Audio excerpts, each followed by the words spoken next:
У православных христианин начинается Великий пост. Он продлится почти 50 дней и завершится главным христианским праздником Пасхой, который в этом году будет отмечаться 28 апреля. Великий пост – время строгих ограничений в еде, под полный запрет. Попадают мясо, молоко, яйца, сыр, сметана, творог, животное масло, сдобный хлеб и выпечка. Под частичное и растительное масло и рыба.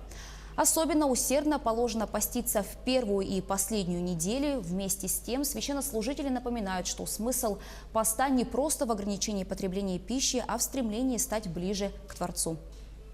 В преддверии Великого поста Церковь предлагает верующим особый период, подготовительный период.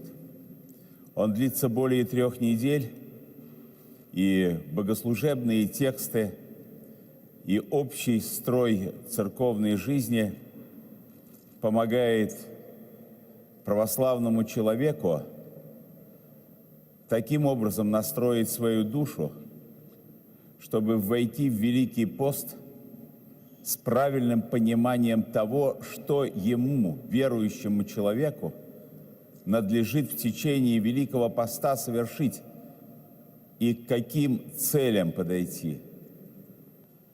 Целью поста является освобождение человека от его эгоизма, от господства его собственного «я». Собственно говоря, вся жизнь христианская и посвящена тому, чтобы «я» перестало господствовать и поглощать все внимание человека, чтобы оставались силы обращать свой взор и к Богу, и к ближним своим.